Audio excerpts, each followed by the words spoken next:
Folks, Black Star Network is here. Hold no punches. I'm real revolutionary right now. Support this man, Black Media. He makes sure that our stories are told. I Thank you for being the voice of Black America, Roland. Stay black. I love y'all. All momentum we have now, we have to keep this going. The video looks phenomenal. See, there's a difference between Black Star Network and Black-owned media and something like CNN. You can't be Black-owned media and be scared. It's time to be smart. Bring your eyeballs home. You dig?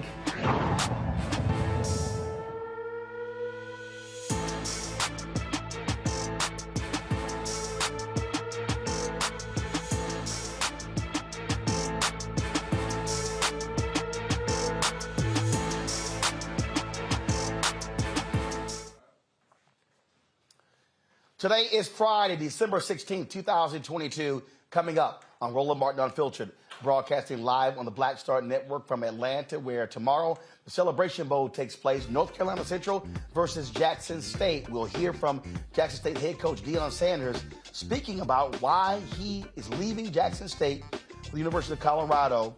You don't want to miss what he had to say. Also on today's show, 5 Louisiana state troopers have been accused of beating Ronald Greene in 2019 to death.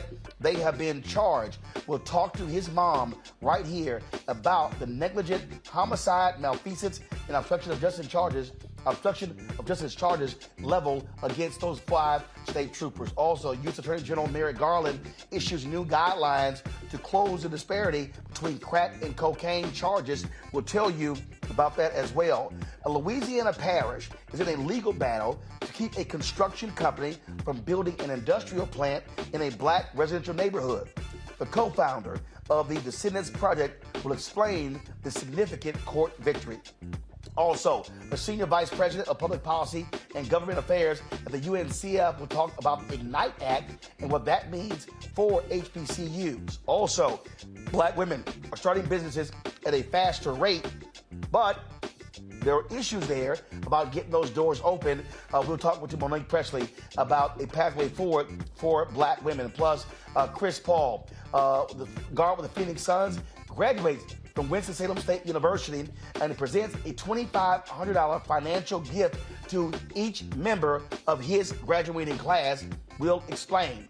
Y'all, there's a lot to break down and unpack. Plus, also, the DJ, Switch, committed suicide. A lot of people have been talking about it, but life coach Avery Woodley dropped a video today on Instagram that is so emotional and so powerful, and it's the best video that I've seen talking about suicide. Folks, you do not want to miss this video. We got all of that right here on Roland Martin Unfiltered on the Black Star Network. It's time to bring the funk. Let's go. He's got it. Whatever the miss, he's on it. Whatever it is, he's got the scoop, the fact, the find. And when it breaks, he's right on time and it's rolling. Best believe he's knowing. Putting it down from sports to news to politics. With entertainment just for kicks, he's rolling. It's on Go, y'all. It's Roland Martin, yeah. Rolling with Roland now. He's funky, fresh, he's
Folks, there's long been a disparity in this country between crack cocaine and powder cocaine.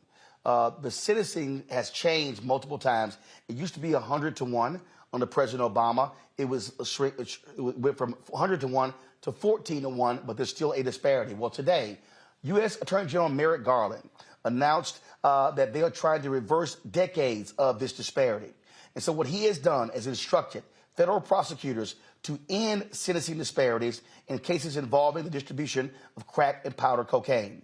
Again, since the 80s, the law has treated crack cocaine, which primarily impacts African Americans, differently than powder cocaine, which is primarily used by white Americans. So what's going to happen is this move is going to eliminate the current mandatory minimum federal sentence. Now, the national policy for possessing 28 grams of crack cocaine triggers a minimum prison sentence of 5 years compared to 500 grams of powder cocaine. Joining us right now is Regina LaBelle, the Addiction and Public Policy Initiative Director for an O'Neill Institute for National and Global Health Law at Georgetown University Law Center. Also, North Dakota Congressman Kelly Armstrong joins us as well. Glad to have both of you here. I want to start with you first, Regina, because, look, we've been covering this issue, and it has always been nonsensical to have a different sentencing for crack cocaine and powder cocaine when both are cocaine. Yeah, I mean, we've been at this, as you said, since 1986. For 4 decades, we've had the sentencing disparity. And as you mentioned, we went from 100 to 1 to 18 to 1, and now we have an opportunity. There's action in Congress that would make this permanent to get rid of the disparity, because what the Attorney General did today was excellent. And it sends a message to prosecutors about this. However, if you have another attorney general, that attorney general could revise it. It also doesn't make it retroactive. So the legislation that's currently pending in Congress, the Equal Act, would do that. It would eliminate the crack cocaine powder disparity, and it would also make it retroactive. I testified on this issue last year in Congress before the Senate Judiciary Committee when I was acting director of the White House Office of National Drug Control Policy. And I was joined by Arkansas Governor Asa Hutchinson. And he knows what a disparity this is and what an injustice it is, and it's time for it to change. The thing that's weird here, Congressman Armstrong, is I don't understand why members of Congress have not seen how nuts this is. And the reality is the crack cocaine guidelines have disproportionately impacted African Americans, getting longer jail time. And it's crazy to say 28 grams of crack cocaine, 500 grams of powder cocaine. And then you talk about these long prison sentences. I mean, this has been detrimental to the black community in terms of tearing people away from their families. The U.S. House of Representatives passed it, I think, 361 to 66 over a year ago. That means the majority of Republicans supported a 1-to-1 disparity and doing retroactivity as well. So we've been negotiating. I've had great partners with Congressman Jeffries, Congressman Durbin, Senator Durbin, Senator Booker, and Senator Grassley. And I agree completely with the previous guest's statement. What Merrick Garland did is great, but it's not permanent. I actually wish he would have, if this memo was coming out, would have probably waited until after whatever gets attached to the omnibus bill gets attached, because we're working really hard to get the Equal Act onto our negotiated version of the Equal Act onto the year-end bill. So, Regina, if the House passed it, what's been the holdup in the Senate? Well, your guess is as good as mine. As I said, I testified last year on the issue, and there's been incredible bipartisan support in the House. I think the sticking point is, should it be 0 and should it be retroactive? I think there's no question that people acknowledge that the disparity needs to be reduced and that it's not science-based. But, the devil is in the details. Next week, we'll see what Congress comes out with in the omnibus bill. And but today, the Attorney General sent the right message to the prosecutors and also to people who were affected by this, as you said, families and people who have loved ones who've been disproportionately affected. That we're going to take this step. Yes, now Congress can take the next step and pass the Equal Act.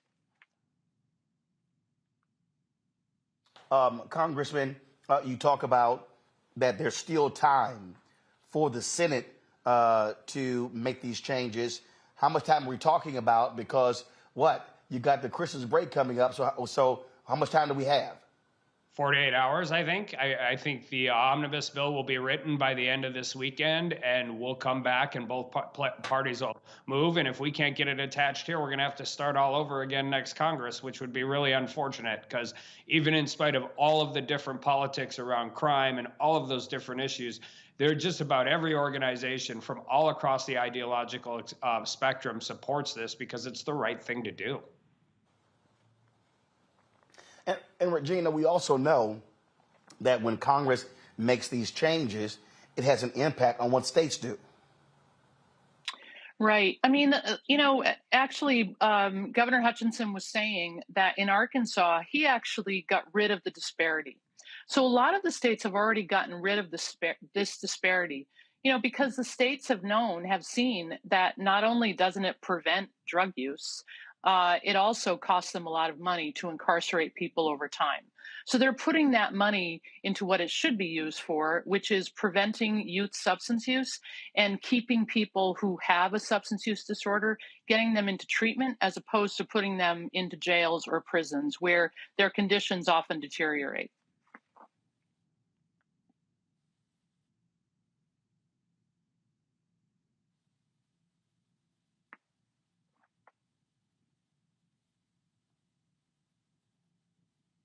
So, Congressman, sorry about that. I had an audio issue here. So, Congressman, last question for you. What do you need our audience to do? What should the public be doing right now to push this along? Keep the support, keep the pressure on. Let's keep moving forward. Everybody knows where it's at. We've been negotiating. Like I said, there's been a group of senators, bipartisan on both sides. We just need to get it in there. We need to get a negotiation, and we need to make sure that we're moving forward. And I think it is really important because states that have sentencing guidelines often look to the federal court, the ones that haven't done it. So this is a really big deal, not just for federal sentences, but for people all across the country. And it's a really big deal for people who have these unbelievably long sentences from something that happened when they were 19 and have the opportunity to get out and get back to their families, see their kids, see their parents, and become members of society instead of sitting in 47-year prison sentence for a nonviolent crime they committed when they were 19 years old. Agree 100%. Regina, LaBelle, thanks a bunch. Congressman Armstrong, thanks a bunch. We appreciate your efforts on this issue. Thank you. Thank you. I want to bring my panel in. Kelly Bethea, communications strategist. Michael M. Hilltop, host the African History Network show. Joe Richardson, civil rights attorney. Joe, I want to start with you. Again, I mean, these laws have been so discriminatory, have had such a negative impact on African Americans. And it goes to show you the racism that has existed when you literally have cocaine. And it's crazy. You could have 30 times more of powder cocaine, and you're getting the same sentence as crack cocaine. 28 grams to 500. It's crazy. I mean, we are still dealing with the effects of the so-called war on drugs. It's too bad. It's unfortunate. And, in one of Bill Clinton's true weaknesses, which was called a strength, he was a great triangulator. Which meant that he would go and steal things that Republicans would normally do, so he could look a little less democratic or a little less liberal. It was always popular to be hard on crime, and so therefore, when we was ending welfare as he knows it and as we know it, and then doing the crime bill, there were things that came from that war on drugs, which goes over some period of time, that we're still trying to undo. They would do it bad, in taken one step, but it seems like coming all the way back, you got to take 4 or 5 to get just as far. Meanwhile, back at the ranch, you've destroyed families generationally.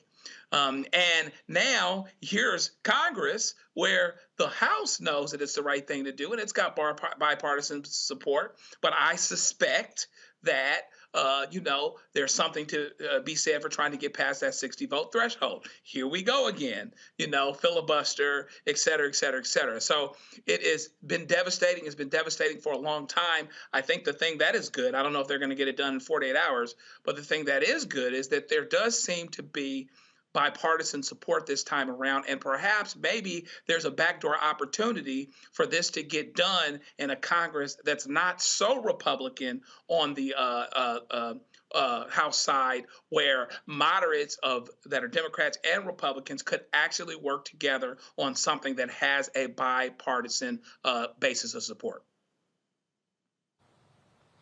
And the thing here, Kelly, when we talk about this disparity and the impact, let's just be honest.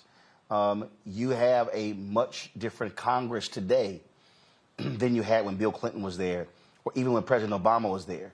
And this is the thing where we talk about how voting matters. When you're able to have more progressive voices, the size of the Congressional Black Caucus today is different than it was 20, 25, 30 years ago.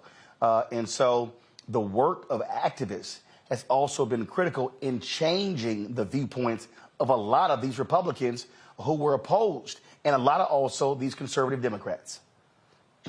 You're absolutely right. But another component that I don't want to say was missed, but is something worth talking about, is these congressmen, these policymakers now are finally admitting that they have people in their lives, either immediately or, on a tangent, who experienced something regarding the crack epidemic, who experienced something regarding the cocaine epidemic. So it's hitting closer to home now. It's not some boogeyman out there like how it was with weed or with cigarettes or anything like that. You have people now who are intimately affected by this tragedy of legislation, being that somehow, some way, there's a difference between crack and crack. Or cocaine and cocaine. So it's not so much that people are finally realizing it or whatever. It's the closer it hits home to you, the more likely something is going to change. And yes, it's selfish. Yes, it is self-centered, but that's just the way the cookie crumbles. Thankfully, it's crumbling a little bit faster now. Thankfully, Merrick Garland also realizes that this was just bad policy and wants to change it. But I'm grateful for the progression that has happened in recent decades regarding this line of legislation, because it really is ridiculous that the discrepancy was so large and so blatantly discriminatory against Black people. Michael. Yeah, Roland, Attorney Joe Richardson really hit on something that's really important. He said the war on drugs goes back decades before the 1994 crime bill, which is signed into law September 13th, 1994. Actually goes back to June 17th, 1971 under Richard Nixon. And we're going to see the U.S. prison population quadruple from about 1970 to 1993. It goes from about 300,000 to 1.3 million. And John Ehrlichman, who was Richard Nixon's domestic policy advisor. An interview was shared in the April 2016 issue of Harper's Bazaar Weekly. It was called Legalize It All. The article was written by Dan Baum, journalist Dan Baum, and he quoted John Ehrlichman as saying that the war on drugs was really a war on the anti-war left, the hippies against the Vietnam War, and the African-American community. And he said that John Ehrlichman told him, by associating marijuana with the anti-war left and heroin with the African-American community, you could raid their offices, you could investigate their leaders, you can jail them, things like this. And he talked about how they would run stories every night on the nightly news to convince people that you needed a war on drugs, okay? And when we go, I remember here in Detroit in the 1980s when crack first hit, and we saw story after story after story on the evening news talking about crack, how addictive it was, things like this. And this helped to fuel the war on drugs. So this is long overdue. And for those that say the Congressional Black Caucus don't do anything, I just want them to understand that Senator Cory Booker of the Congressional Black Caucus is a co-sponsor of the Equal Act bill as well. So this is extremely important and it's long overdue. Indeed. All right, folks, got to go to a break. We come back. We're going to talk about the 5 Louisiana state troopers now charged for the death of Ronald Greene. His mother will join us next right here on Roland Martin Unfiltered on the Black Star Network. Don't forget to download the Black Star Network app, Apple phone, Apple TV, Android TV, Roku, Amazon Fire TV, Xbox One, Samsung Smart TV. Also, you can, of course, join our Bring the Funk fan club. Your dollars make it possible for us to be here on the road, traveling around the country, covering the stories that matter to you. Send your check and money orders to P.O. Box 57196, Washington, D.C., 20037-0196. Cash App, $RM Unfiltered. PayPal is R Martin Unfiltered. Venmo is RM Unfiltered. Zelle is Roland at RolandSMartin.com. Roland at RolandMartinUnfiltered.com. And, of course, be sure to get a copy of my book, White Fear, How the Browning of America is Making White Folks Lose Their Minds. Available in all bookstores, online at Amazon, Barnes & Noble. You get it from Target. Also, download a copy from Audible. And, folks, if you're watching on YouTube, hit that like button. We should easily be over 1,000 likes. Do the same thing on Facebook, on Twitch, on Instagram. Show your love for this show. We'll be right back.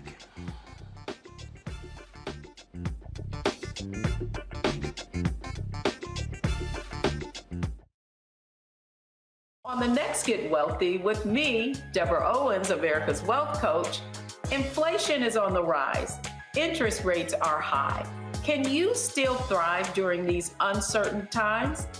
On the next Get Wealthy, you're gonna meet a woman who's done just that, living proof of what you need to do to flourish during these uncertain times. These are times where you take advantage of what's going on. This is how people get rich or richer. That's right here on Get Wealthy, only on Black Star Network. On the next A Balanced Life with me, Dr. Jackie, 'tis the season, tree trimming, party going, and gift giving. And I don't know about you, but for me, sometimes it can be overwhelming, and sometimes it's just downright exhausting. Surviving the holiday season, we got tips for you for staying sane, solvent, striving, and thriving, and sometimes keeping a little money in your pocket. 2 things just out of the gate: set boundaries and set a budget. On a next A Balanced Life right here on Black Star Network with me, Dr. Jackie.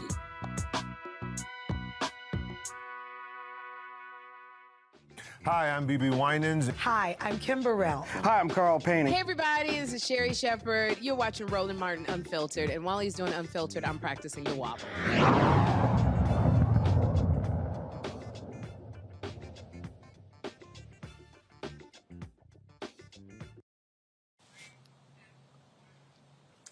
Folks, 3 years ago, Louisiana state troopers lied about how Ronald Greene died. They said he died from a car crash.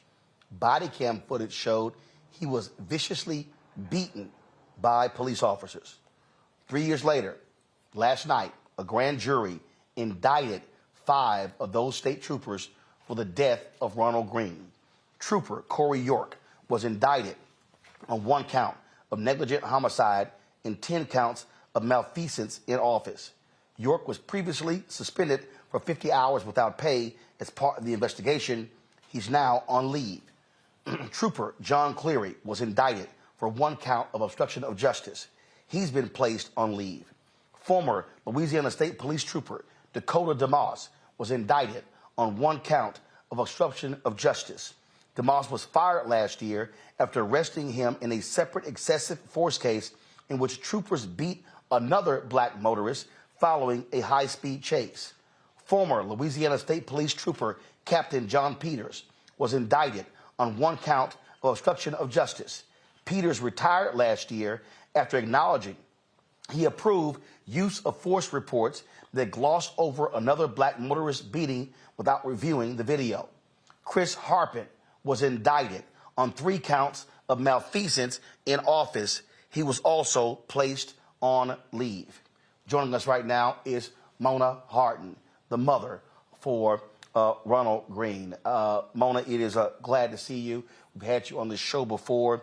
You have been standing and fighting for 3 years for justice for your son. And last night, it had to be, it had to feel good, even though your son is not here, that finally these officers have been charged. Now, charged is one thing, convicted is another, but at least we're moving forward with some semblance of justice. Yes, yes. And I thank you so much for this platform again. I must say that the emotional highs and lows was just so crazy throughout the whole day, and how it ended up. We're truly elated. We're grateful that we've gotten this far. First and foremost, we are so grateful. Here we are. What happens next and how these charges unfold, we're waiting and anticipating. And yesterday was, again, you kept waiting and kept waiting. In fact, we were supposed to have you on the show last night, and the decision had not come down. And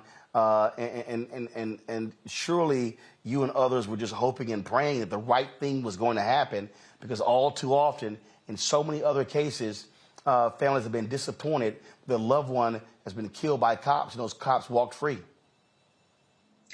I tell you, it was so many people, men, women, came to me. They were just in tears.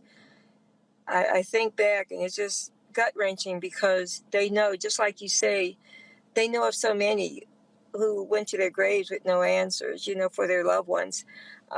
So this is really historical, because this is for everyone here. It's not about just Ronnie, it's for everyone, because it's the spectrum of this is just so wide. We have to keep an eye on this, how it plays out, what kind of conviction these cops get. It's horrible, even now, to find out that they haven't been arrested. They should be locked up. They shouldn't be roaming free. We came this far, we got indictments, and they should have been cuffed on the spot and jailed. Because we're talking about murder. And we talk about murder, but we're also talking about just flat out lying. I mean, they came to you, others and said, "Oh, he died in a car accident." What was it? His car struck, what did they say? It struck a tree? Yes, that's exactly what they told us. He struck a tree, I'm so sorry, and he died on impact. That's how it first was relayed to us. And to see how it unfolded, when we first saw the car, and we saw that the car had very minimum damage to it, hood, nothing was caved in. We knew from then, oh my gosh, yeah, we had a fight on our hands. And they said, you're dealing with state troopers. They run the state of Louisiana. We had no idea how meaningful that statement was and how scary it would end up being for me and my children, this investigation. And it was also just the constant lying and the lying to investigators, the lying to you, the lying to lawyers. And then all of a sudden we begin to see the reports, and then the body cam, and then all of a sudden we begin to hear about obstruction of justice and the falsifying. I mean, and just constant. And this thing really evolved where it showed the sheer corruption among Louisiana State Police. Exactly. And that's what you have to focus on, the whole picture in its totality, because it clearly defines the so organized criminal activity from the top down throughout the whole state. All these politicians, the top brass, all those, there's so many entities that this network of KKK, it is what it is. We have to call it like it is. This organized criminal activity from KKK members, it is what it is. I'm not going to sugarcoat this mess. But the thing is, all the dots connect. I must tell you, all the dots connect.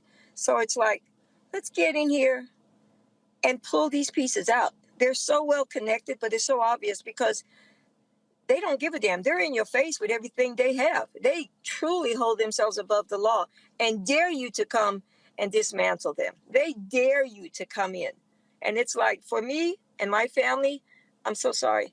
I'm traveling right now. And I think I'm on focus. Or am I okay?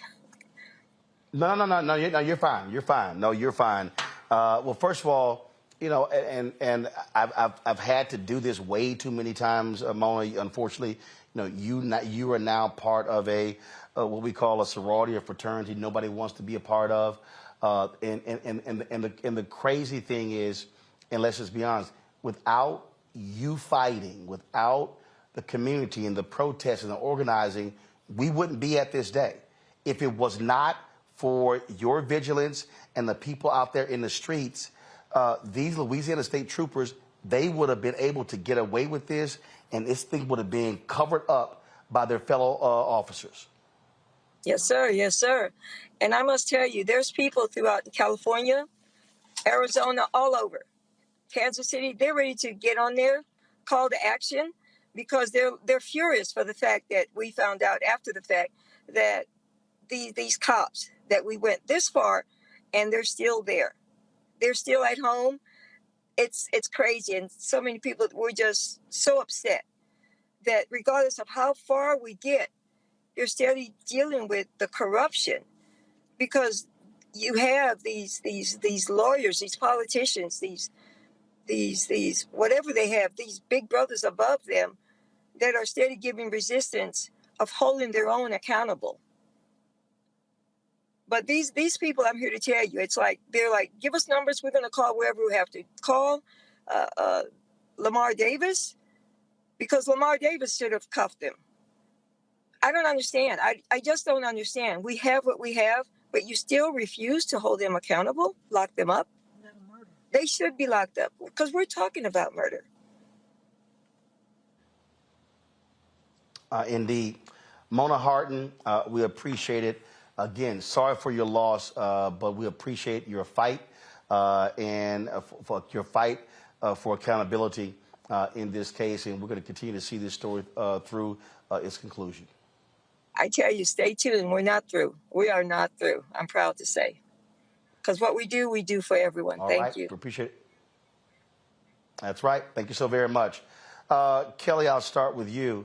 You know, we've been on this story from day one, and just the constant lying is what gets me. Just straight lying. I mean, I can only imagine what this mother is going through, what several mothers have had to go through in the course of this journey of police officers just lying about what they do to their Black sons and daughters. It is absolutely disgusting. It is just, I'm tired of it. I don't know how else to describe how fatigued and drained I am of it. And if I'm drained of it, I can only imagine how these parents feel, how these family members must feel that their loved ones are no longer here at the hands of law enforcement, who have constantly not only lied, but been protected by way of their lies. It is the ultimate betrayal of public trust, of that social contract between someone who is supposed to be protecting you and yourself as a citizen. I just have no words outside of me just praying that she finds the justice that she deserves, that her son deserves, that her family deserves, because of the atrocities of this police department. The thing here, Joe, is, and this is what we talk about all the time, that blue line covering for themselves. The Louisiana State Police, they were going to get away with this. It was not until that body camera footage was released. I mean, they just said the man died in a car crash. He was beaten to death. Yeah. And this is why I'm not saying body cameras are the be-all to end-all. But this story is why every law enforcement officer should always have a body camera on. recorded at an absolute minimum, and really, it's interesting. We watch some trials and we cover them sometimes, and they talk about how, the experts come and try to explain the context for a body cam in terms of what you saw you didn't see. That actually came up in the trial of the Dean trial recently. Unfortunately, he was convicted of something. But that being said, it's interesting how, imagine, at the risk of answering a question with a question, how comfortable, and I mean that word when I say it literally, must they have been to do what they did, to understand how comfortable would they have had to have been to do what they did? They knew they weren't going to get caught. They knew that this system was created to protect them and to comfort them. That is the word. They didn't have a minor amount, any amount of discomfort whatsoever with lying, with cheating. Tape disappeared for a couple years. Everybody was still working, and just about until an indictment the other day. Everybody's still working. They had every belief and expectation that this system that was made to protect them would continue doing so. And unless it was for the great determination of a focused mother and a focused group of people, media like yourself, making sure we're drawing attention to this issue while the tide is turning somewhat. There's still an expectation, but while the tide is turning somewhat, I mean, even in Fort Worth, they fired the guy right away. Here, these guys were still working. This mother was still paying these people's salaries and retirements, as the case may be. And so, hopefully we're turning the corner in some ways. But I tell you, if you're looking for something to do, we got our hands full on this thing, because this is a full-blown system thing. They had every expectation that they would be protected, and it's not over yet. We'll have to see what happens with the jury, et cetera, but at least people can see. It's not a foregone conclusion that police could never be wrong. There was a time when that was the case, and even when they were wrong, it was about what you could see. There was no film. There was no nothing. That's why the body cam was so important. That's the reason why they didn't want it uncovered. But here we are, and by faith, with faith and works, we'll continue to get where we need to get, so that these folks, the ones that are alive, 4 out of 5 ain't bad, or 5 out of 6, whatever it is, get convicted like they should. Michael, the point that Joe makes there is it. They knew we can get away with this. Yeah, and what's interesting here is the 46-minute body camera footage. It came from the body camera of Officer DeMoss, Dakota DeMoss, and he lied and said that he was fighting for his life against Ronald Greene.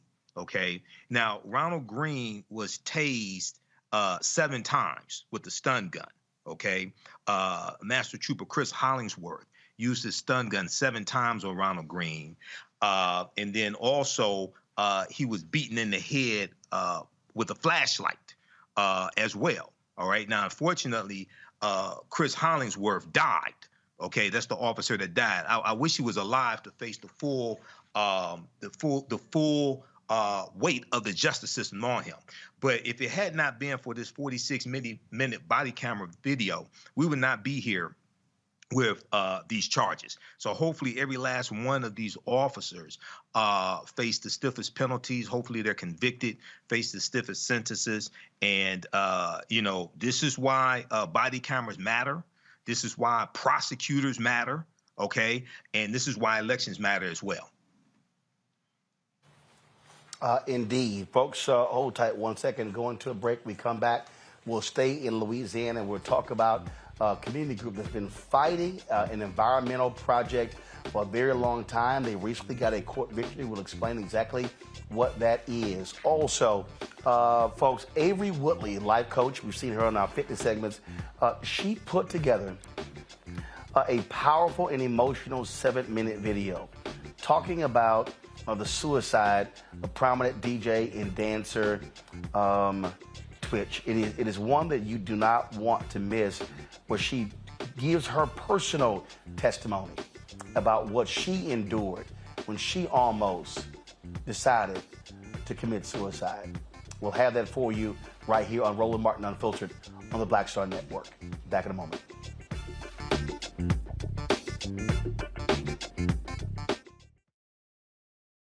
Hatred on the streets, a horrific scene, a white nationalist rally that descended into deadly violence.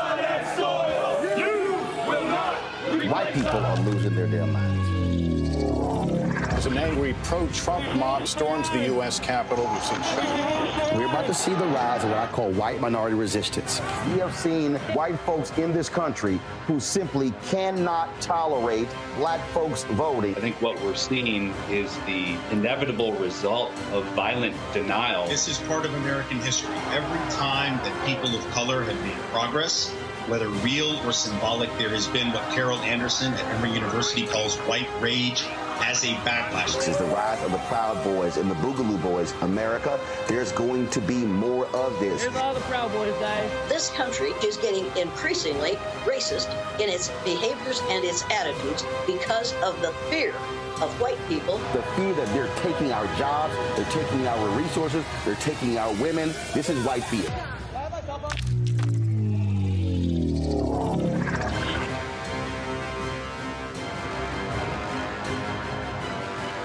Something crazy, but I don't know what to do. I'd rather just sit here. Hi, this is Cheryl Lee Ralph, and you are watching Roland Martin, Unfiltered. I mean, could it be any other way? Really? It's Roland Martin.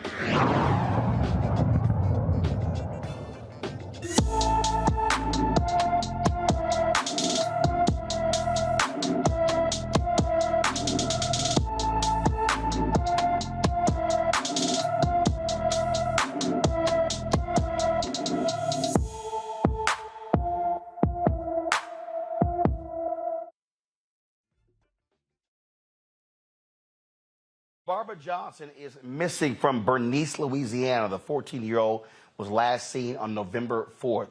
Barbara is 5 feet 4 inches tall, weighs 115 pounds, with black hair and brown eyes. Anyone with information about Barbara Johnson should call the Bernice, Louisiana Police Department at 318-285-9933, 318-285-9933. Let's go to Georgia with the Secretary of State, Brad Raffensperger. Guess what, y'all? He wants to end the state's election runoffs. He's calling on lawmakers to end general election runoffs when the legislature reconvenes in January. The move comes after 2 high-profile Georgia Senate runoffs. Georgia lawmakers are considering lowering the threshold for winning to a 45% plurality or using ranked choice ballots for voters. Raffensperger made this statement in a news release about his decision. Georgia is one of the only states in the country with a general election runoff. We're also one of the only states that always seems to have a runoff. I'm calling on the General Assembly to visit the topic of the general election runoff and consider reforms. Now, here's what happened here, Michael. They changed the law years ago to stop black people from winning. That's why they actually have the runoffs. And so now all of a sudden, let's now change it again. I kept warning people. Warnock wins. They're going to try to figure out another way to change what's going on here because they don't like losing. Right. Well, it was State Representative Denmark Groover in 1963. He was a white supremacist segregationist, and he's the one that pushed the statewide runoff election law, and it was specifically designed to lock African Americans out of statewide power so that if in the primary election, if African Americans put all of their votes behind one African American candidate and white people split their votes between a Democrat and Republican or what have you, if they could get a do-over. If no candidate got more than 50% of the vote, the top 2 vote getters had to go head-to-head in a runoff election, and that was designed so white people could coalesce their votes around one white candidate, regardless of political affiliation, and defeat the African-American candidate. Keep in mind, Georgia is the state with the largest Confederate monument in the country. So when Raphael Warnock won in January 2021 in that runoff election and beat Kelly Loeffler the second time, he pissed off a lot of white people, especially Republicans, because he defied the odds, okay? Stacey Abrams, Nsé Ufah, Black Voters Matter. So then he comes back around and he beats their black candidate, who's white supremacy through ventriloquism, Herschel Walker, okay? So now they're trying to figure out how to skin a cat again, okay? And how to undermine the African-American vote. So this is why we can't fall for the okie doke. We have to defeat them every step of the way. You know, it's so funny here, Joe, that he's now saying, let's get rid of the runoffs. And I'm sorry, you want to lower to 45%? Wow. But I just keep trying to tell people, these folks are going to keep trying to rig elections so they can be guaranteed to win. Obviously, somebody got in a room and said, now listen, how do we win? And, you know, he probably got some opposition from the folks he was talking to when they were there behind closed doors. He said, wait, now, hear me out. This is what we do. We get rid of the runoff, but we pull it down to 45%. So if we can have enough bottleneck at the beginning where not everybody that can vote gets out to vote, then we can win on that general election ballot. So clearly, some way or other, they believe that's going to benefit them. Of course, to say that now you just need 45% is interesting, but I think that the same thing that can make you laugh or end up making you cry. We have to continue our urgency as it pertains to voting. We cannot let that go away. And, you know, no matter how hard it gets, we have to continue to make sure that that's a priority so that however they change the game, we got to jump over two things instead of one. You know, they're going to go back to the poll tax they effectively had with some of this other stuff that they're doing, the voter ID stuff and things like that. Whatever it may be, we have to make sure that we're there and we meet this challenge with that urgency every single time. If we meet the challenge with the urgency every single time, then I don't expect a problem. We're going to have to still fight in the courts. We're going to have to still fight, you know, no problems that we can't overcome. But it is certainly interesting that they're trying to change the game. It must be nice to be in a position to have a moving target and to change your rules when it's convenient for you. But I don't think that it'll come out the way it needs to ultimately anyway, if we stay urgent. And look, we deal with this constantly on this show, Kelly, and how they roll. And you know, they're going to keep trying to narrow as much as they can. But we just got to be prepared to outvote them every single time. You got to be vigilant when it comes to people who like to change the rules of the game to benefit them each and every time. I'm going to echo the sentiments of the panel, the rest of the panel I think it's funny how they only want 45% now, as if Democrats can't get 45% first or anything like that. I mean, it's laughable how much bending over backwards they are willing to do in order to at least think that they could possibly have a shot. It is amusing to me, but it's also scary because if you don't remain vigilant, if you think that this is over just because Warnock is in office now, you got another thing coming. Like, there's still other elections coming up. There's always going to be another election coming up. There's always going to be democracy on the ballot. So as long as democracy is on the ballot, we need to get to the polls and make sure that the games that they play aren't going to be detrimental to us. Indeed. Folks, today, Adam Kinzinger, who is leaving Congress, the Illinois Republican, blasted his party, calling it bankrupt and morally corrupt, but he also slammed them for their racism in his final speech as a member of Congress on the House floor. Watch. Following the tragic Oklahoma City bombing, former President George H.W. Bush publicly refuted those who used fear to gain support. In stark contrast, our leaders today belittle and in some cases justify attacks on the U.S. Capitol as, quote, legitimate political discourse. The once great party of Lincoln, Roosevelt, and Reagan has turned its back on the ideals of liberty and self-governance.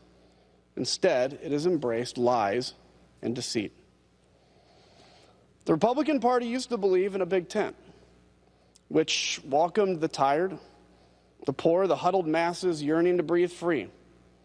Now, we shelter the ignorant, the racist, who only stoke anger and hatred to those who are different than us. Our constituents voted us in based on our beliefs, but we cannot use our faith as a sword and a shield while ignoring the fact that we are all children of God, that we are all Americans. Oh, that's great, but you know they're going to keep doing exactly what they are doing because that's who they are. Folks, state of California, they are closer to deciding the issue about reparations. The 9-member California Reparations Task Force continued this week, holding its second public hearing on recommendations for state-level reparations. On Wednesday, the task force hosted the second public hearing in Oakland, where black residents made their thoughts known. My name is Max Fennell. My great-grandfather was a sharecropper, and then thankfully my grandfather went to Tuskegee. At Tuskegee, it was George Washington Carver that convinced my grandfather to move north and start his own church. So that's a little bit of my history, but really what I came up here to say is I'm a businessman and all I care about is the numbers. I care about cutting the check. One of the things that you said is we don't necessarily have a name. Some of us do kind of refer to us as foundational Black Americans. If you're hanging out on the Twitter Spaces, you might know that. But one of the things I wanted to touch on that you said, I think you said it was an $872 billion reserve fund, right?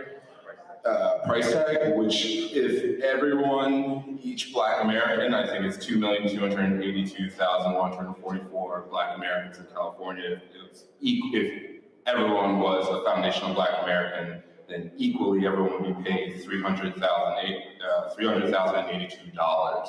So to give us some numbers for us to be thinking about, if there's $872 billion sitting around, and we know not all 2 million people are going to be foundational Black Americans, we can at least come close to that $380,000 number. On top of that, I think it's very important that there's debt forgiveness, land, and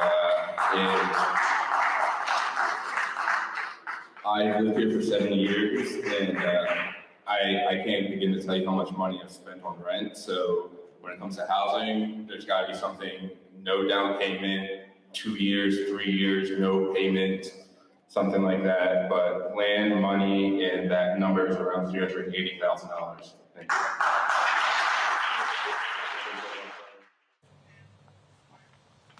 Task Force Chairperson Camila Moore has not set a dollar amount or the form of reparations. The task force is set to have the final report issued in June of 2023. Folks, when we come back from this break, life coach Avery Woodley releases a video on the social media today with regards to the suicide of the DJ and dancer Twitch, which has shocked so many people. The outpourings of grief since the news of the death of the 40-year-old happened just a couple of days ago. Her personal testimony is also one that is so powerful that we wanted to share that with you. And we'll do so next right here on Roland Martin Unfiltered on the Black Star Network. Later in the show, we'll hear from Deion Sanders at speaking at today's news conference for the Celebration Bowl taking place tomorrow here in Atlanta, where he talks about his decision to leave Jackson State. We'll have that for you as well. So lots more to cover on the show. Don't forget, folks, if you're watching on Instagram, if you're watching on YouTube, hit the like button. Facebook and all of the platforms do the exact same thing. Like and share button, folks. Same on LinkedIn as well. And support us in what we do by downloading the Black Star Network app. We've already crossed the 50,000 threshold. Let's get to 100,000 downloads. Apple phone, Android phone, Apple TV, Android TV, Roku, Amazon Fire TV, Xbox One, Samsung Smart TV. Support our Bring the Funk fan club. We're asking 20,000 of our fans annually to give $50 each. That's $4.19 a month, 13 cents a day. You can support us by sending check and money orders to P.O. Box 57196, Washington, D.C. 20037-0196. Cash App, $RM Unfiltered. PayPal is R Martin Unfiltered. Venmo is RM Unfiltered. Zelle, Roland at RolandSMartin.com. Roland at RolandMartinUnfiltered.com. And be sure to get your copy of my book, White Fear, How the Browning of America is Making White Folks Lose Their Minds, available at all bookstores everywhere. Be sure to check it out. And, of course, download the copy from Audible as well. We'll be right back.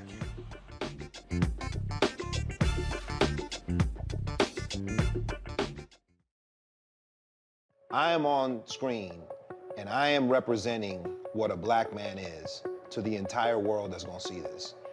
And this might be the only black man, a representation of a black man that they see. Right.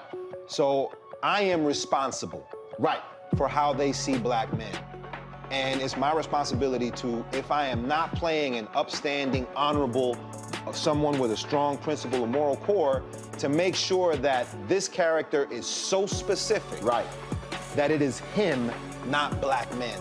And I wish that more actors would realize how important their position is as an actor of color, playing people of color on screen. Because there are people that see us all over the world in these different images that we portray. And not everyone knows black people to know. Yes. That's not all.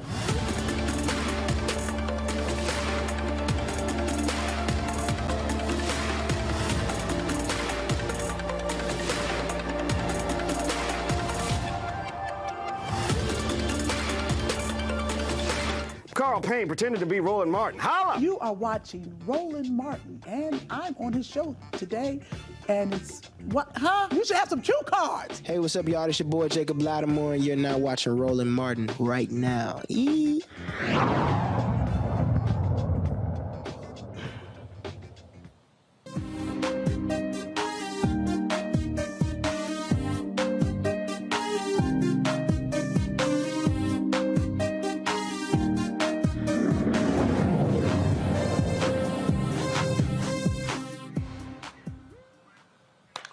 There's a bill moving through Congress the UNCF and others have really been focused on. It's called the Ignite HBCU Excellence Act. It stands for the Institutional Grants for New Infrastructure, Technology, and Education for HBCUs Excellence Act. It establishes a grant program to support long-term improvements of historically black colleges and universities. Joining us right now is Rodriguez Murray, the Senior Vice President of Public Policy and Government Affairs for the UNCF. Rodriguez, glad to have you back on the show. So if this act is passed, what will it do for HBCUs? Sure. And Mr. Barton, thanks for having me back on again. What this would do would be building new buildings on HBCU campuses. Alumni, those who appreciate the campuses, they've all said that they wish the facilities were better. And the only way to do that is to make sure that there's an influx of money that's focused on infrastructure, focused on the physical facilities, as well as making sure that the broadband is right for our students and making sure that there's a campus that's fit for the students of tomorrow on each one of our historically black campuses. It's important that there's a federal investment made for this reason. And the reason for that is because if that doesn't happen, then we won't have it. There's been a systemic wave that has kept investment out of our institutions and away from our students. And we have to make sure that the federal government is first in line to help alleviate this inequity. And we know that it's going to be paid for because our institutions, even though they only enroll 10% of all black students in the country, and they're only 3% of all of the higher education institutions, the vast majority of the black middle class and the vast majority of the successful black professionals come from our institutions. Over 40% of the members of Congress, HBCU grads. Well over 50% of all black doctors, HBCU grads. Over 50% of all black public school teachers, HBCU grads. Over 60% of all black dentists, HBCU grads. The list goes on and on and on. Almost all the black judges, most of the black lawyers, all HBCU grads. And so the investment in our campuses will be paid for many times over by the product that we put out. And there must be something magical happening on those campuses, because even with 10% of all black students enrolled, we tend to have such better outcomes than institutions with many more resources than us. And so this particular act, first of all, how much in resources are we talking about? If we get it passed this year, and by the way, in your opening, you said it's moving through Congress. As a matter of fact, it's actually stalemated, and our outcome is unclear if we're actually going to achieve the passage of the act and have it signed into law this year. But if we can get it, because of other appropriations that are moving through this year and could culminate next week, it looks like upwards of $225 million in 1 year for building on our campuses. But we actually have to pass the bill and get the authorization. And that's why UNCF has started a campaign and taken to social media. You know, we talk all the time about grass tops and then grassroots. We're trying to get to the grassroots and get the real people who have gone to these institutions, that know these institutions well. And we're trying to get them to write letters to Congress. And so we've set up our own website, uncf.org/HBCU Ignite. If you go there and fill out the form and press send, in less than 15 seconds, you can send 2 letters to the Senate, one to each one of your 2 senators, send a letter to your House of Representatives member, and then also send a letter to the president and to the vice president, a fellow HBCU grad, and let them all know that you want this bill passed and you want it passed this year. You know, Congress is going to look really different in less than 30 days, Roland. And if we don't act now, who knows when we're going to have this opportunity again. Questions for my panel real quick. Kelly, you first. Sure. So are there regions in particular that you feel like need this help the most as far as HBCU construction, or are we talking about just blanket across the board money to HBCUs for construction purposes? Kelly, that's a great question. We're talking about the latter. So we've surveyed HBCUs, and over 90% of them say that they have deferred maintenance to the point where they need this kind of federal investment. And so with over 90% of the more than 100 HBCUs saying they need this investment, we're talking about investments for the HBCUs all across the country, talking from Pennsylvania all the way down to Florida, and from Georgia all the way over through to Texas and Oklahoma. All the institutions need this kind of help. Joe? Appreciate your work, sir. If you had your wish list, I think that what is being proposed here is just a drop in the bucket, relatively speaking, when you look at the endowments of, historically white institutions, et cetera. But if you had your wish list, what would be the next thing along the road? So, Joe, I think that's a good question also. We've worked really hard over the last 5 years to try to change the landscape for HBCUs. So we started out, if you remember, Bennett College and their issues of funding and with their accreditor. We started out deferring the loans that many HBCUs had to the federal government. We started out deferring Bennett along with 6 of his colleagues. We added 6 more. So we had 13 institutions whose loans were frozen in time for a period. And then in December 2020, we were able to alleviate those same loans, not just for 13 institutions, but completely wipe them off the books of 45 HBCUs that were owing the federal government money to the tune of over $1.7 billion. In addition to that, we've been able to secure permanent funding for the STEM programs at HBCUs. That was the Future Act. It passed in December, almost the same time in 2019. And then over the course of the pandemic, we were able to secure some $7.5 billion with a B for HBCUs with a line item specific for those institutions. You put all that together, and we've been tackling issue by issue to try to improve these institutions, along with the philanthropic support that UNCF solicits from the public. But this is the next frontier. Infrastructure is the big thing, because when you're trying to recruit students, infrastructure is what they look at when they come to visit your campus. Then with the pandemic, it made it so important to have the infrastructure improved, because now we realize you need more space, you need more laboratories. Our students, our faculty have to be on the cutting edge of making sure that issues like COVID-19 or RSV, whatever is the emerging issue, that we have the right facilities so that we can study and get rid of the health disparities that are the scourge for our race and that no one else is really looking at. If HBCUs don't get the right labs and the right buildings to look at these health disparities and other kinds of disparities all across our diaspora, who else will do it, Joe? Right. Amen. Indeed. All right. So what do you want our artists to do?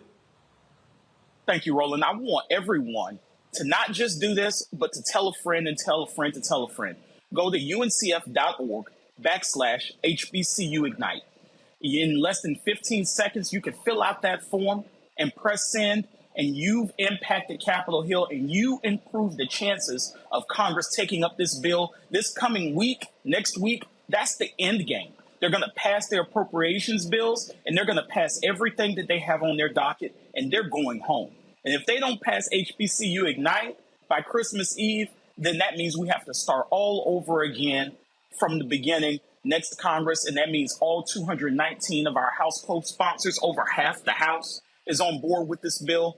We'll have to start all over from co-sponsor number one and try to build our way back. But HBCUs, our students, we just can't wait that long. We need everyone going to uncf.org/HBCU Ignite, and then let everyone else know that they should do the same. If you care about the schools, care about the students, help us make them better. uncf.org/HBCU Ignite. All right, Rodriguez, we certainly appreciate it, man. Thanks a lot. Thank you so much, Roland, and best of luck to you in the new year. I appreciate it likewise. All right, folks, today at Winston-Salem State University, one of their graduates actually gave a gift to the fellow graduates. Chris Paul, 11-time NBA All-Star, of course, point guard, graduated today from Winston-Salem State University and presented his fellow classmates a $2,500 financial gift. Watch.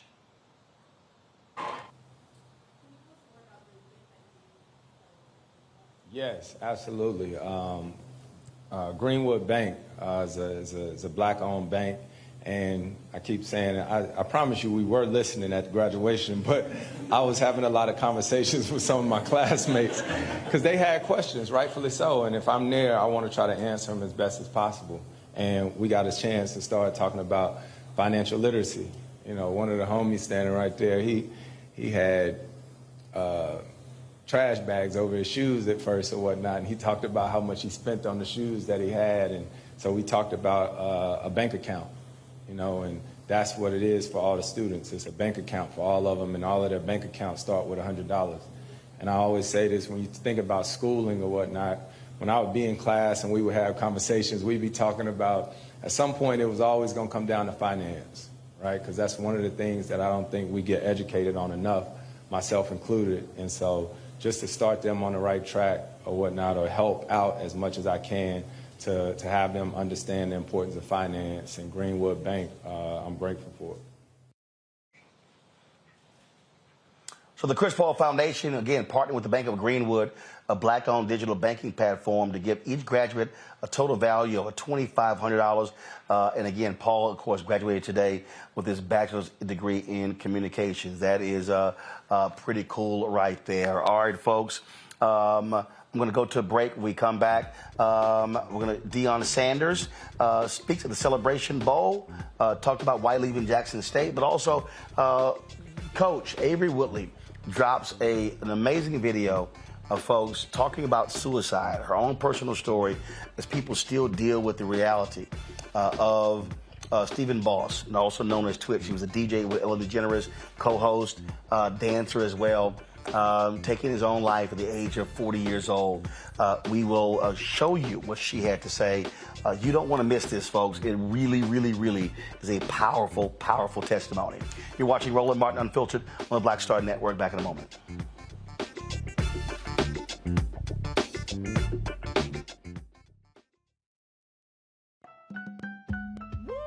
We're all impacted by the culture, whether we know it or not. From politics to music and entertainment, it's a huge part of our lives, and we're going to talk about it every day right here on The Culture with me, Faraji Muhammad, only on the Black Star Network.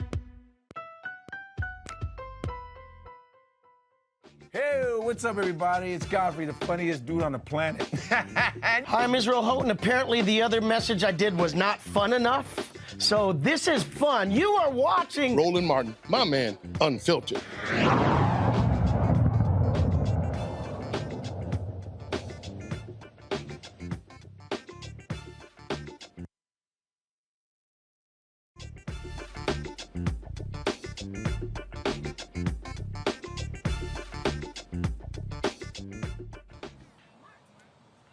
All right, folks, welcome back to Roland Martin Unfiltered. So many people have been just shocked and stunned at the death of Stephen Boss. 40 years old, went by, of course, Twitch. He was a DJ, he was a dancer. People, so many knew from the Ellen DeGeneres show. Took his own life a couple days ago, folks. Just a few days after him and his wife celebrated their 9th anniversary. And I've seen a lot of people out there talking about his passing. People have been shocked and stunned by it. But Avery Woodley, you've seen her on our show several times, posted a video on Instagram today, and I shared it on all of my platforms, Instagram, Twitter, and Facebook, and LinkedIn as well, TikTok, where she said people need to have more empathy and understanding of those who go down this path and sometimes don't come out on the other end. And she shared her personal testimony, and here it is. I know there are a lot of people who do not understand suicide. And when we hear about someone passing away due to suicide, you will hear and see comments that say, well, they had this and that going on. What was so bad that they had to take their own life? What about their spouse? How could they? What about their children? What about the people that love them? How could they do that? They are so selfish. Or we also look at their success and things that they actually have, what their house looks like, what their cars look like, maybe even what they look like physically. And we'll say they had everything. Well, do wealthy people not pass by suicide, or successful people not pass by suicide, or what you view as an attractive person pass away by suicide? But it just goes to show how detached we are. And in a world where we are so connected, we are so disconnected. We are less human than we have ever been. We lack empathy on so many levels. And I was at one point one of those people. I didn't understand suicide. I didn't understand how somebody could be so weak or so selfish to take their own life,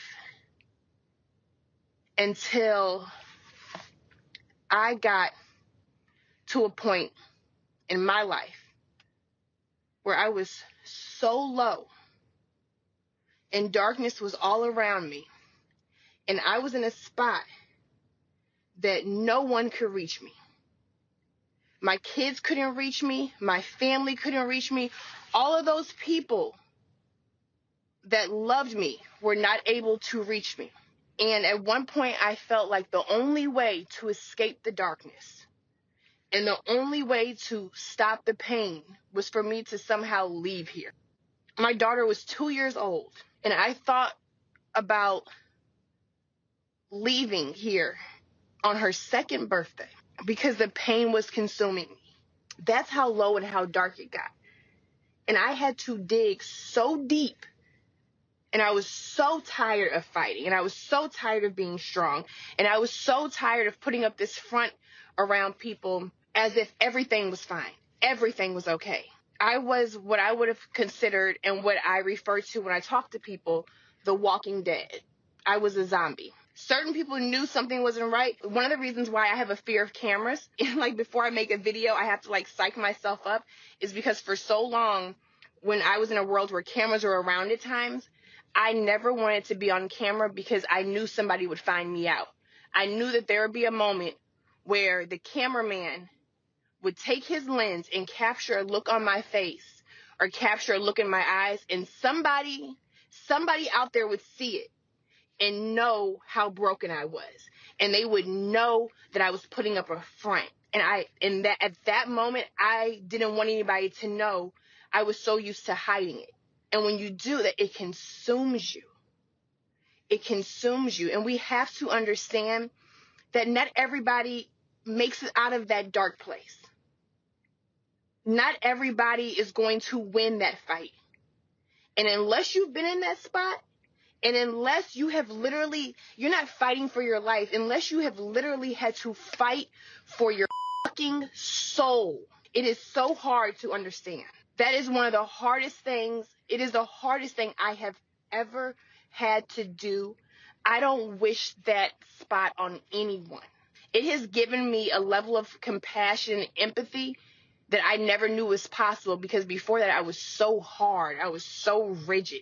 And so now when I see stories about someone who passes due to suicide and someone who was tired and who was exhausted and who wanted to ease the pain, my heart goes out to them. I've been there. I get it. And I don't wish that experience on anyone, but I mean, if you don't soften your hearts, if you don't open up, you will learn. You will learn and you will understand, because it will touch you or it will touch someone close to you. So this is just a reminder, especially now during the holidays, that we just need to all be more human. That was, again, I texted Avery and told her how proud of her I was for her to actually post that. She recorded as an audio recording and put all that together and to tell that story. A lot of people have been unwilling to share their stories. Tyler Perry talked about him dealing with depression and pain and trauma and trying to take his life twice, not succeeding. Michael, Terrell Terry, a 2020 first-round pick of the Dallas Mavericks, announced on Instagram yesterday that he was retiring because of overwhelming anxiety. Mm-hmm. And in the wake of Twitch's suicide, a lot of people have just been saying, but I mean, I don't understand. I mean, we're watching these videos and you're showing the family and the fun. And again, it was about 7 or 8 days ago, him and his wife celebrated their 9th wedding anniversary. It was almost a month ago, November 24th, around Thanksgiving, where they posted I think he posted a photo saying how he was just happy and thankful for life and family and love. And this happens. And what Avery laid out, I think, is so important. We've got to stop thinking that because somebody has money and fame and a big house and a great family and all of that, or if they don't, that everything is just wonderful and perfect. It simply isn't. Yeah, that's true, Roland. This is definitely a tragedy, and more details are coming out. I'm looking at an article right now from Yahoo Entertainment where his grandfather is talking about how the family's completely devastated, and new details are emerging. Mental health is something that's extremely important. It has to be really addressed, and it doesn't matter whether you are poor, whether you are wealthy, whether you are a celebrity, things of this nature. You never know what's going on. Recently, David Mann, who's married to Tamala Mann, you know, Mr. and Mrs. Brown. You mentioned Tyler Perry. They're in Tyler Perry movies and the TV show. He was on the Tamron Hall show, and he talked about being diagnosed with depression. And he was so focused on making sure everybody in his family was okay because he was the fixer in the family. That was his responsibility, make sure you're okay, you're okay, you're okay. That he didn't focus on his own mental health, and he felt like he was drowning. And he said people would not realize he was drowning unless he was no longer there, meaning he died. Okay, so this is extremely important, and you know, I applaud people like Taraji P. Henson who are using their platform as a celebrity to shed more light on this. But we need more funding from the federal government to address mental health as well. You know, Kelly, I had a friend who works for a company. Actually, it's labor union, and was really going through some tough time. And I said, pick the phone up, call your HR department, and get help. You're paying for it. And that's part of the deal. Part of the deal is being able to share and talk to someone, and having someone to encourage you to get the help that you need, because for a lot of people, they just don't have somebody who they can call. And a lot of times, again, we're so good at masking things. In many ways, we just don't know what they're dealing with, even if married to them. And I get that. So this hit home for me because I also deal with depression and anxiety. I've been clinically diagnosed for years now. I've been on medication for years now. I have attempted suicide at least twice that I can remember. A lot of times I've blacked out. And most recently, my suicidal ideations came back within the last couple months because my brother was murdered October 2nd. So I get it. I absolutely get it. And for those who I've seen on social media talking about like how happy he was, this, that, and the third, you know, even his Thanksgiving post, a good day does not necessarily override a dark mind. You know, you having a spark of light every once a month or once an hour when 24 hours is still in a day. It is hard to get up every morning feeling, I don't even want to say like a failure, but like literally nothing. And to try and feel like something every single day, it is beyond fatiguing. I don't know how else to describe it. I also understand a lot of my family and friends, myself included, who are in the church, who are considered religious, who do not understand that sometimes, I'm not going to say that God is not capable, but God also made people who have the tools, who are closer to being capable than just some ancestral help. But to your point about, you know, picking up the phone for those who are hurting, I know in my case that it was not a situation in which I could pick up the phone because you don't even know you need the help. Because in my world, this was normal. If you don't know what normal feels like outside of what you are living through, how do you know to pick up the phone? How do you know that you're not doing well? You think everybody else is alone too, until someone comes into your life and shows you different. But if you don't have that something different, you're not going to know. I don't want to keep everybody here. It's late, but it is a journey. It is a journey to choose life every day. It is a conscious decision to choose yourself every day. And for those who, like Twitch, were not able to choose themselves in a way that would have benefited the rest of us, I just wish them well in the choice that they made.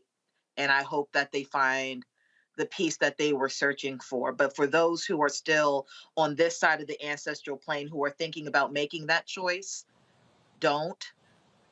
There are tools out there. There are people out there. My DMs are open. I'm out here. And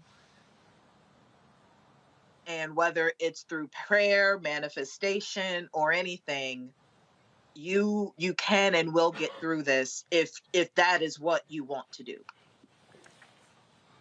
Yep. And Joe, you know, one of the reasons why I was glad that Avery posted that, because I've seen some people already commenting on my Facebook page or Instagram page who said that they had suicidal thoughts or they actually were going down that path, and then when they saw her story, were encouraged by that. And part of the deal is by having very prominent people be very honest. And I thank Kelly for her transparency and honesty as well. When they were able to see folks who speak about dealing with this stuff, then they also realize I'm not the only one. It's just not me.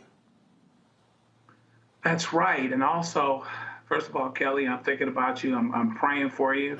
You know, and I appreciate the fact that you are courageous enough to add works with that faith to go as far as you can to continue in your self-care journey. You know, I have a client who is a young child, just turned 18 years old, was pimped out of the group home that she was in. She's suicidal because of what she's gone through and what she's seen.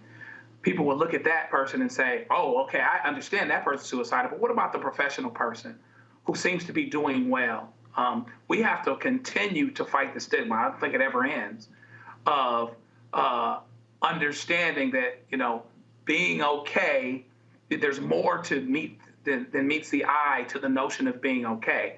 You know, we looked at Twitch's post on Thanksgiving with his wife, and we figured, oh my God, where did this come from? Came from a place. I've represented clients who have committed suicide, not necessarily connected to the cases. There's people from our high school class that have committed suicide. It's all over us. It happens to educated people. It happens to people that are uneducated, people that it's not supposed to happen to. And so what we have to do is do the best we can to be as intentional as possible. So when somebody like Kelly says something, somebody like the video that you showed, when someone says something, you know, you can't really take people where you haven't been. But one thing you can do is you can realize that there is somewhere else to go, that there is another experience out there where someone could have everything and feel like nothing and feel hopeless. It exists. It's there. And all of the trappings of whether it's fame or whether it's success or how people define it, I think can intensify those feelings. They might feel there's that much more on an island. I'm the one that's not making it, that's supposed to make it here, or I think I'm making it because this is how it was always defined to me. But I'm going from breath to breath and from hour to hour and from minute to minute, not knowing what it is I'm going to do. We have to continue to talk about this as much as we possibly can and be a help and have some sensitivity and have some compassion of the fact that there are other experiences out there where people are just barely hanging on, whether you think they should be hanging on or not. We got to continue that discussion. Indeed. So, folks, there are services out there.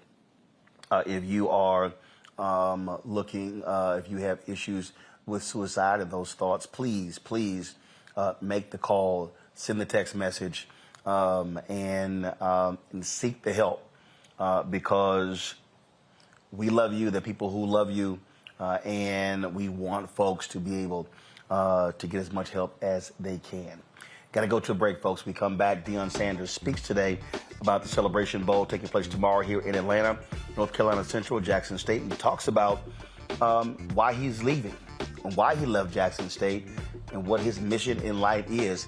We'll have that for you next, right here on Roland Martin Unfiltered on the Black Star Network. Back in a moment.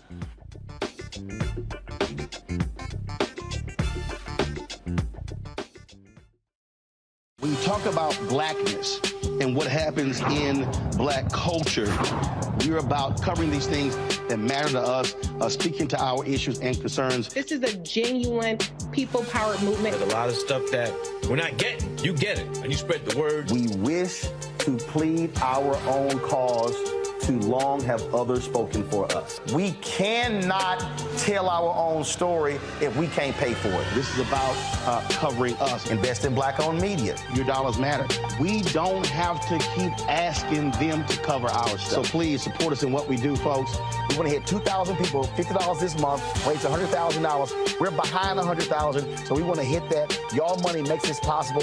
Checks and money orders go to P.O. Box 57196, Washington, D.C. 20037-0196.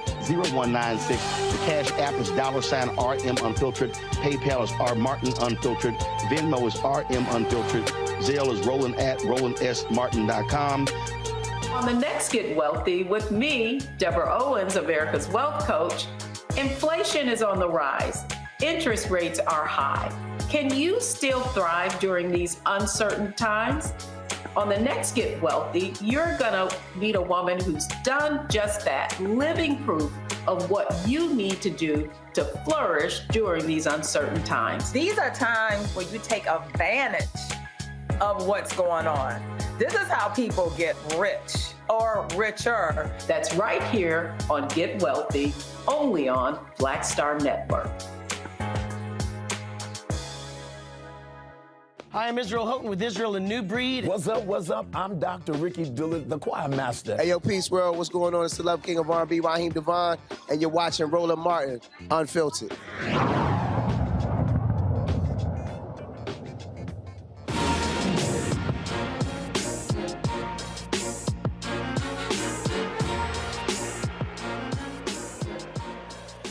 All right, folks, big game tomorrow on North Carolina Central Eagles, Jackson State Tigers, MEAC versus the SWAC in the Celebration Bowl, airing at noon Eastern on ESPN. Today, both teams held their news conferences, and Deion Sanders addressed the issue of him leaving Jackson State after 3 years to become the head coach of the University of Colorado, HBCU, to a PWI.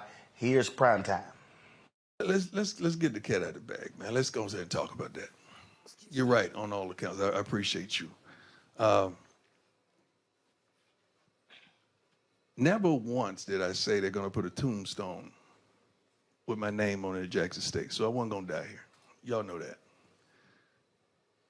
Everything I said I would do, I did. Everything I said I wanted to happen, I tried my darnest to make it happen. We've exceeded, I think, expectations in some realm.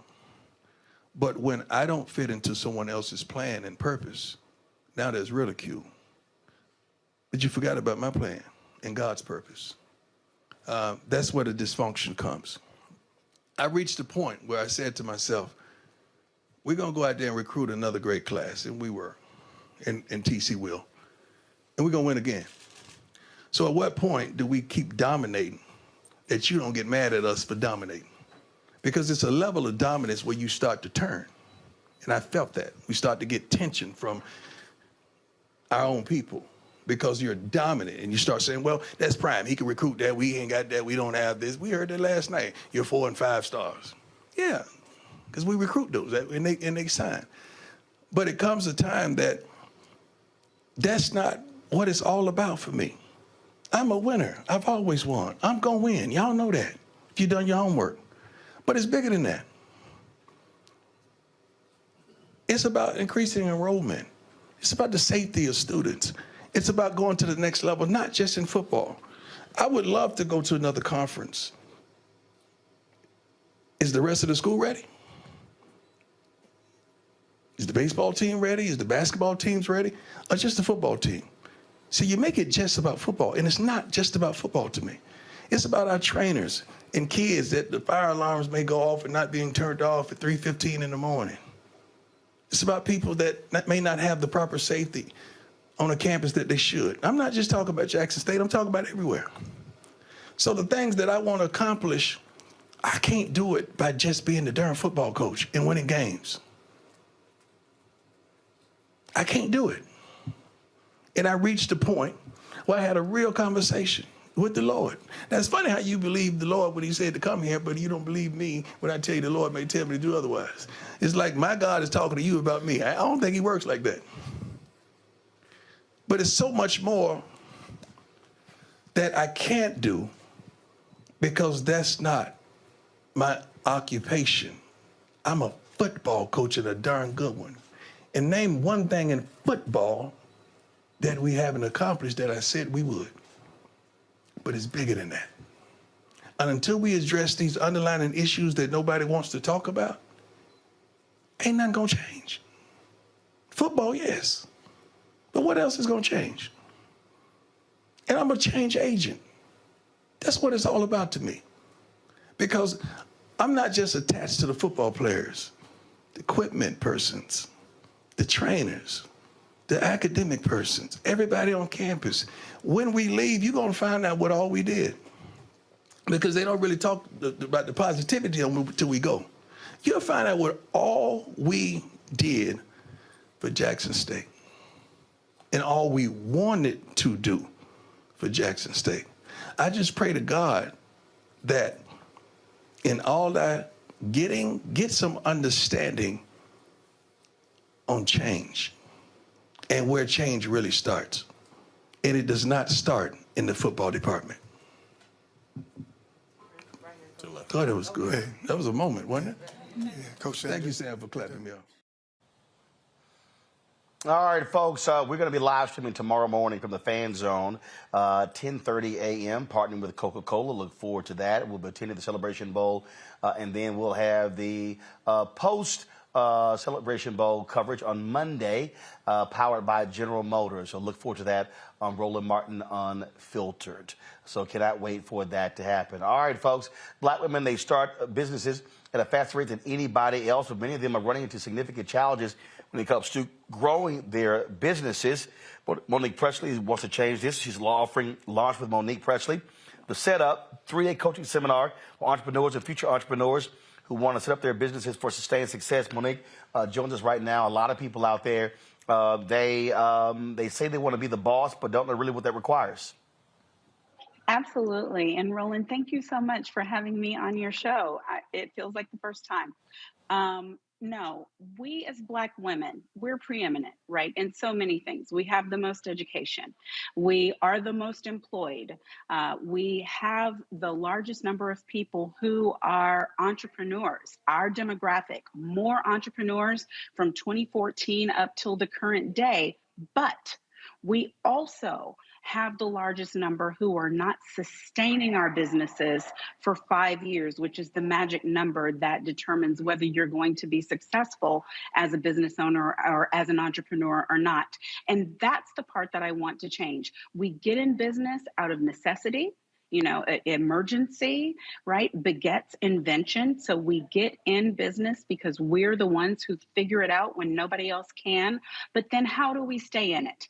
And so for me, my answer is, I want you to be set up the right way, not just Black women, but anybody who's looking to start a business, grow a business, scale a business, sustain a business. We've got those answers. Roland, during the pandemic, you came to my Be the Boss seminar online, and you were a blessing. You're going to be one again this next week. I appreciate you.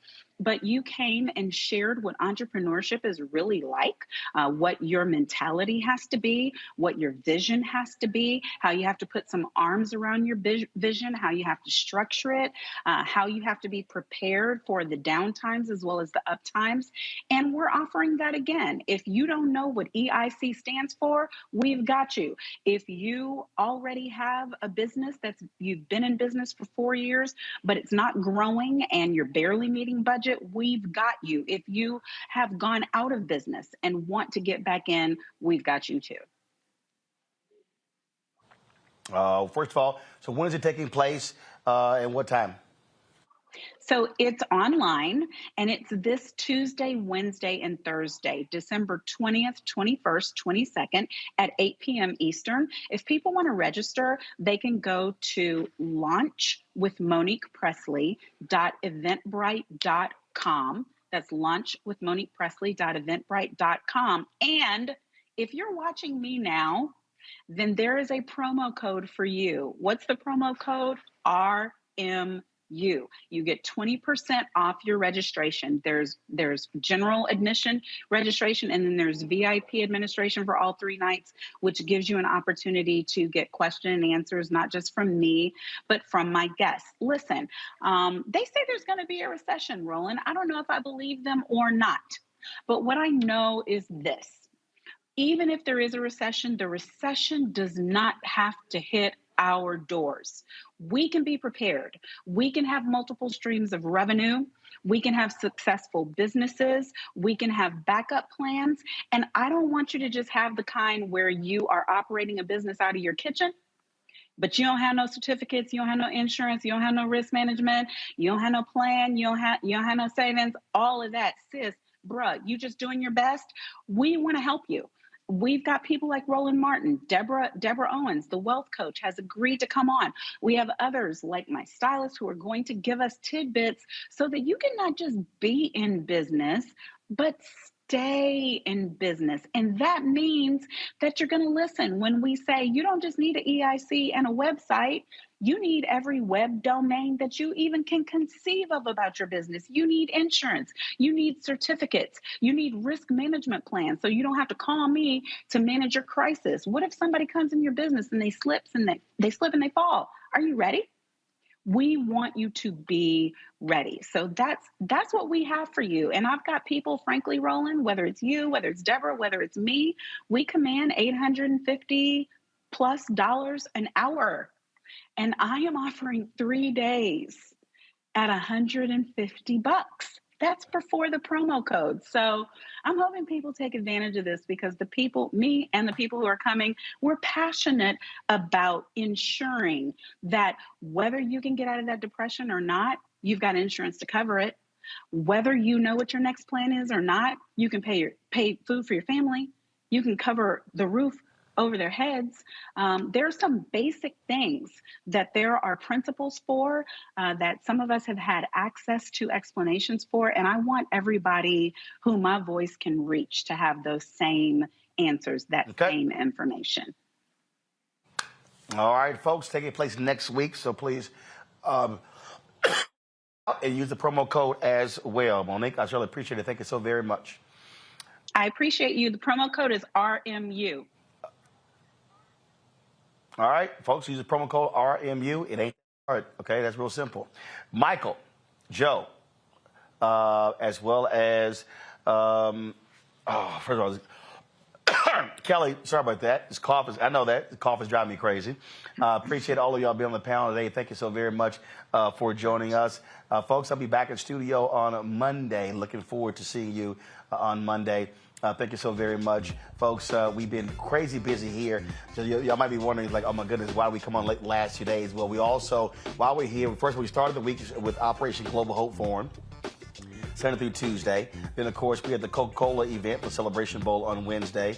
We also been shooting episodes of Rolling with Roland Season 2. So we had Lou Gossett yesterday, T.I. yesterday. That's why we started late today. I talked to Omar Dorsey. And then, of course, tomorrow morning, back with Celebration Bowl coverage. And so we pack a whole lot of stuff when we're here on the road, giving you the best content, frankly, that you're not seeing anywhere else. And so that's the kind of work that we do here because we know you deserve it. So please support us in what we do. Download the Black Star Network app, Apple phone, Android phone, Apple TV, Android TV, Roku, Amazon Fire TV, Xbox One, Samsung Smart TV. Also, please join our Brina Funk fan club. Your dollars make it possible for us to do what we do. And of course, you can send a check and money order, P.O. Box 57196, Washington, D.C. 20037-0196. Cash App, $RM Unfiltered. PayPal's R Martin Unfiltered. Venmo is RM Unfiltered. Zelle, Roland at Roland S. Martin. Roland at RolandSMartin.com. Roland at RolandMartinUnfiltered.com. And of course, you can also get my book, White Fear. And YouTube, what y'all doing? 854 likes? Seriously? Okay, near 2,000 people. Y'all, we should easily have 1,000 likes. Okay? I got 40 seconds left. Hit the damn like button, y'all, so we can cross 1,000. This ain't that hard. Be sure to get a copy of my book, White Fear, How the Browning of America is Making White Folks Lose Their Minds. Available on all platforms, Target, as well as Barnes & Noble, and download it from Audible as well. All right, folks, we always end the show with our donors. We thank all of them for supporting us. We thank them so very much. Folks, I'll see y'all again on Monday. Remember, tomorrow, Celebration Bowl, 10:30 a.m. I'll see you tomorrow with our live stream. Holla!